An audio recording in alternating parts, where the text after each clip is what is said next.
progress at a different type of level. But it was tough. I'm just out here thanking God for the opportunity to put one foot in front of the other, get better with a great group of guys. Dabo said he challenged the team to become their strongest version of themselves. What's that look like for you? Yeah, it's just better than last year, to me. And whether it's off the field, spiritually, on the field, catching the football. I mean, there's so many different departments that you can improve on every single day. And that's what it was for me, especially being out in the spring. I knew that I had areas to improve, so I focused on those daily. Did the work, kept my head down, and coming out here the best version I've been. So I'm happy. First day of camp is in the books. What do you look forward to about this time of year? What do you like about fall camp? The grit, I mean, it's so gritty out here. You got the sun on you, man. You're going around. It's tough out there, but that's the best thing about it. This is when you win a national championship. Out here during these days, and it's when you get close with your brothers that are going to last a lifetime. So, just blessed to be out here.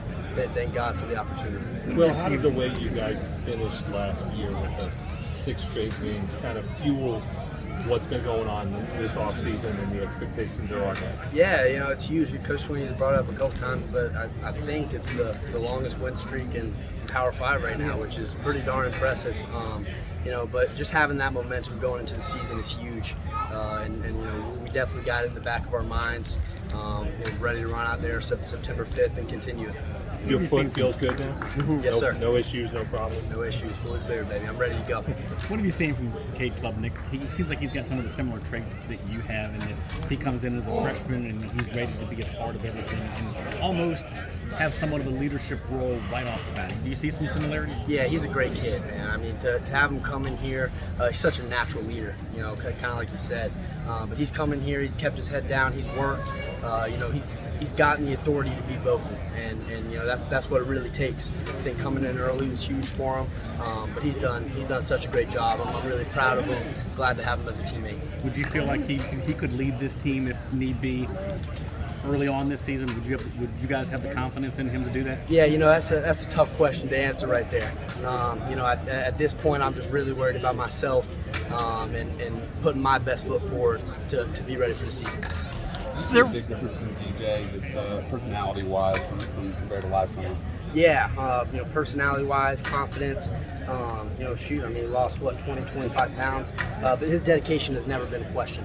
And I've kind of got to witness it firsthand. Being in the backfield with him, being in the meeting room with him. His dedication has been something that I look up to, something that I respect, and I can't wait to see him prosper and succeed this year. Is there one play or one game from last year that drives you, that you're like, yep, this shows me I've got to get better? Yeah, there's a couple plays I think about, but yeah, that's all in the past. I really, just pride myself in looking to this season and knowing that, I've definitely got some things to improve on from last season, but I've worried about those. I've focused on those, and now we got this season, and that's all I'm worried about. How would you define the attitude, the camaraderie of the offense specifically when you guys are in that meeting room and getting ready and attacking fall camp? Yeah, it's totally different than last year. I feel like just the camaraderie and the chemistry, everything. We're just so much tighter of a group. Everybody is so locked in, and we just all have a common goal. And you're either helping that goal or you're hurting that goal. And everybody in that room wants to help it. Whether that's studying a couple extra minutes of film or picking up a different play sheet install to really get locked in on it. We're all doing it, and you can see it. Is that a galvanization that came from kind of the struggles of like the early part of last year, would you say? What does galvanization mean? Like brings you together. I think Yeah. I added a couple extra things that aren't actually there. Galvanized you. Mm-hmm. I think it is. We kind of had to reset, and Coach Sweeney has said it multiple times, but we got put into our perspective of not every win is going to come easy, and we've got to respect every opponent, and we've got to appreciate every win. So I think that's really what it comes down to is knowing that nothing comes easy at a place like Clemson University. We're one of the best programs in the country, so we're going to get everybody's best every single week.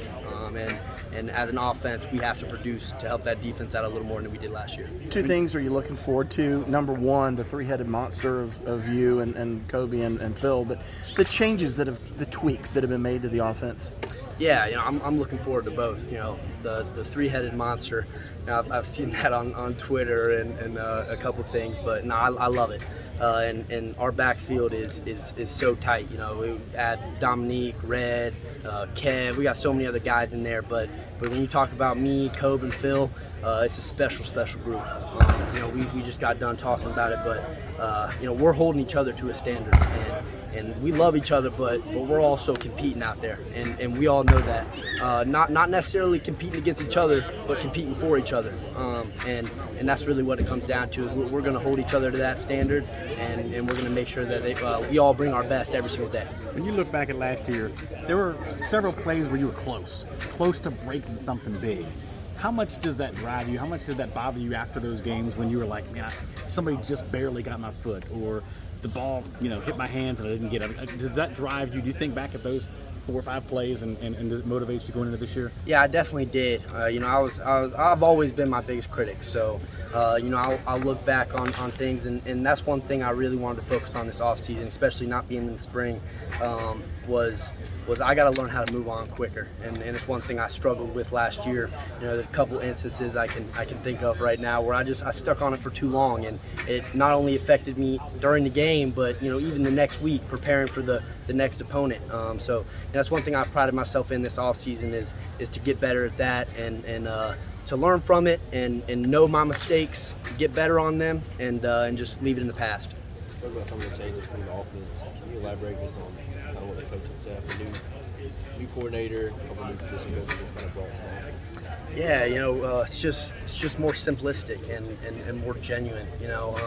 Coach Streeter, he's really listening to us. He's not only the authority, but we feel like there's respect both ways. Not saying there wasn't with Coach Elliott, but kind of stepping up from that freshman to sophomore year, taking a little bit of a bigger role. I've definitely noticed it, and it's just like I said, a little bit more simple. Everybody can understand it a little better, but we're moving faster. It's more efficient. We're trying to up the tempo a little bit and just get the ball in the ball players' hands. That's y'all putting in maybe some more input and kind of listening to what y'all have to say. Yeah. There's definitely a little bit of that in there, and really just all the coaches. I think it's something that's kind of come from the top down. Is coaches are amazing, but the way we're going to get where we want to go is by the players on the field, and I think everyone understands that. Well, Keith Adams Jr., we've been told that he plays the running back position like his dad played linebacker. Is that a fair characterization? Yeah. I never got a chance to watch his dad, even though I've been in the linebacker room and seen all of his records and all that. But just talk a little bit about Keith, man. I love that kid. Holy cow. He's come in, one of the most respectful kids I've ever met. It's thank you. It's I appreciate he's always letting you know how he feels. But he's also a workhorse. He gets out there. You ask him to do something, he's going to do it. He might mess up a couple times, but he's going to get back out there and make sure he does it right. So that kid's going to be successful. It might take a little bit of developing, just like for everybody. Everybody has a different path, but I'm really excited to see where he goes, and I love that kid. It's year 2 for you with CJ Spiller. How's that relationship grown just between coach and player? Yeah, it's incredible. It's something that is personal, but we talk about so much more than just football, and that's truly what means the most to me. I'm a football player, but I'm so much more than that as well, and that's one thing that Clemson University does is they allow me to realize my worth outside of just this field, and Coach Spiller does such a great job as that as well. He's experienced almost everything that I want to experience in life. I mean, he's done it all, been around the world, man. So just to have that as somebody, as a leader, someone I can look up to, has been incredible, and our relationship has grown, and I look forward to it continuing to grow. You mentioned y'all been putting a lot of work on the jugs machine, receiving wise. Where do you think? What are you looking to do as a receiver? Yeah, I'm really looking forward to it. I've kind of worked in silence on that part. It's definitely something I wanted to improve from last season. I want the coaches to have full trust in me to be out there and throw me the football. And not only that, but the quarterback. I want DJ to trust me to go out there and catch the football. Whenever it needs to be caught. And my hands have never truly been a question to me. I think last year it was more of an attention thing, an adrenaline thing. Moment was sometimes too big for me last year. And I'm not afraid to admit that. I watched a lot of film, and it's just me taking my eyes off the ball or being too jittery out there for whatever reason. But it's something that comes with experience, age. Me being a sophomore, I could even really just feel it today. Everything's a lot slower than last year, and I'm learning to appreciate it. DJ threw you a couple fastballs last season that were tough to handle. You feel like he has a little bit better touch on those screen passes? Yeah. He never had any problem last year. Is me catching the football. He took way too much heat for last year, and I'm taking it now. But like I said, that's all in the past. We're looking forward to this season, and it's going to be a special one. When you were talking about getting better, I think you said you were sticking with things too long. What did you mean by that? Sticking with things too I think that's long. how you said it. Yeah. On plays, you mean? The run game. Like dwelling on mistakes? Oh yeah. I was just always dwelling on the past. But one thing I can truly think about, is that play against Pitt. I dropped the ball and literally the rest of the game, that's all I could think about. And that's a huge mistake on my part. I let my teammates down, not only in dropping that pass, but not being locked in for the remainder of the game. That's something that can't happen. As an elite athlete, I want my teammates to trust me. When my number's called, I've got to be ready to go, regardless of what happened in the previous play. And I've definitely improved in that sense. Just my mental game has gotten so much better this off season. So that's something I wanted to improve on, and I have. Speaking of knowing your worth, a lot of talk about NIL dollars. You're using it to help a children's hospital in Charlotte. KJ uses his to help his dad and get help from the guys. What does it say about the culture here that this is kind of the way you guys attack it?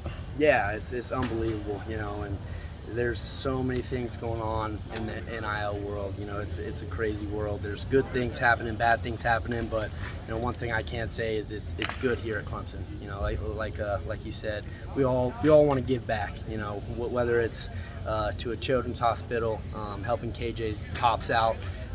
We all just want to use it for good, and that's why it was created. So we're very blessed to have a platform to do so, and I think we will continue to do so. Anything else? Will, what gives you confidence? Thank you, Will. I know you said it's been a special year for the offense. What gives you confidence in this offense is going to be better this year? Experience, chemistry, just the feel around the locker room. Everybody's got confidence, and like I said, me from my freshman to sophomore year, I can tell you that the game has slowed down tenfold from what it was last year. I can remember the first time I stepped on the field against Georgia. I didn't know what the hell was going on. To today, I see things happening before they do. I see stunts. I see where the backers are going. So it's just little things like that, and so many things go into it. But I can already notice it. All right. Thank you.